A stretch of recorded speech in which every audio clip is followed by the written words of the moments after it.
Bonjour Gilles, pour actualité-dvd.com et DVD French Only, je vous parle du Blu-ray du film The Informant, distribué par Warner Home Video, réalisé par Steven Soderbergh et mettant en vedette Matt Damon, Scott Bakula et Joel McHale. Inspiré d'une histoire vraie, The Informant suit les déboires d'un employé d'une société agroalimentaire qui, à cause d'énormes pressions de ses supérieurs pour trouver une solution à un problème de virus contaminant, décide de coopérer avec le FBI à propos de manœuvres illégales d'un consortium international non officiel de compagnies. Mais les raisons derrière cette coopération sont-elles blanches comme neige? Dans cette comédie de situation de Steven Soderbergh, rien n'est ce qu'il paraît être. The Informant ouvre la porte à un monde complètement décalé, porté par un personnage principal insaisissable et à la limite de la démence. En règle générale, j'ai un peu de difficulté avec le cinéma de Steven Soderbergh, son attitude de trop cool pour toi, sa mise en scène qui, dépendant du projet, variera de classique rétro à nouvelle vague docu-fiction.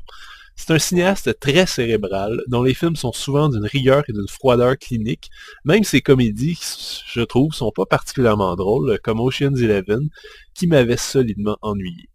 Et les premières scènes de The Informant n'ont rien fait pour me rassurer. Surabondance de dialogues incessants, entrecoupés de narrations volontairement superflues, mise en scène tranquille, photographie vieillotte, musique des années 60 et 70 faussement dynamique. Bref, j'étais tenté d'arrêter tout après une demi-heure. Heureusement que j'ai continué, parce que peu à peu, The Informant se transforme d'une fausse comédie pseudo-cool à un véritable casse-tête psychologique, tout en réussissant à conserver son ton léger et badin. Le héros, Mark Whittaker, interprété avec conviction par un Matt Damon grassouillet et moustachu, est en effet très loin du personnage de Russell Crowe dans The Insider, un autre film traitant d'un simple employé combattant les manœuvres illégales et immorales d'une grosse compagnie.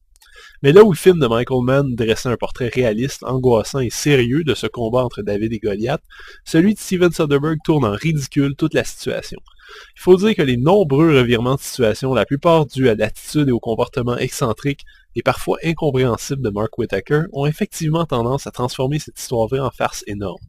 Je suis personnellement pas encore convaincu des choix de mise en scène typiquement années 70 de Steven Soderbergh pour présenter un fait vécu se déroulant au début des années 90. Et je pense qu'un certain manque de confiance envers le projet l'a peut-être poussé à donner à The Informant un petit look Ocean's 11 pour assurer un plus grand succès populaire. Mais une chose est sûre, si vous louez ce film, laissez-lui une chance. Le début est aride, confus et très verbeux. Je me disais même à ce moment-là que si on ne diffusait que le son du film à la radio, on serait jamais perdu tellement le monde parle.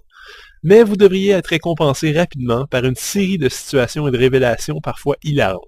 Qu'est-ce qui a motivé Mark Whittaker dans tout ça? L'homme reste un peu une énigme, mais ça n'enlève pas son aspect fascinant. Je pense que beaucoup, y compris moi, pourront se reconnaître en lui, dans son ennui du quotidien, son orgueil parfois mal placé, ses petits mensonges d'idiots qui se transforment en d'énormes monstres au fil des années. Le Blu-ray de Warner Bros. Est présenté en anamorphique 1:78 avec une piste anglaise Dolby True HD 5.1 ainsi que des pistes en anglais, français et espagnol 5.1 Dolby Digital. On peut activer à notre guise des sous-titres en anglais, en français et en espagnol. On a écrit édition spéciale sur la boîte, mais avec 2 bonus, je me demande bien en quoi cette édition est spéciale. On peut donc voir 4 scènes supprimées intéressantes et écouter une piste de commentaires de Steven Soderbergh et du scénariste Scott Burns. La piste est excellente et j'ai beau ne pas être le plus réceptif à l'œuvre de Soderbergh, je dois admettre que le gars s'est parlé exactement de ce qui est intéressant. Un deuxième disque contient le film en DVD, sans les bonus, et une copie digitale. Le film The Informant est exactement comme l'homme dont il raconte l'histoire, intriguant, assez drôle et surtout surprenant. Les plus impatients vont sans doute être très énervés par la première partie et se perdre dans une mer de dialogues pas toujours très utiles.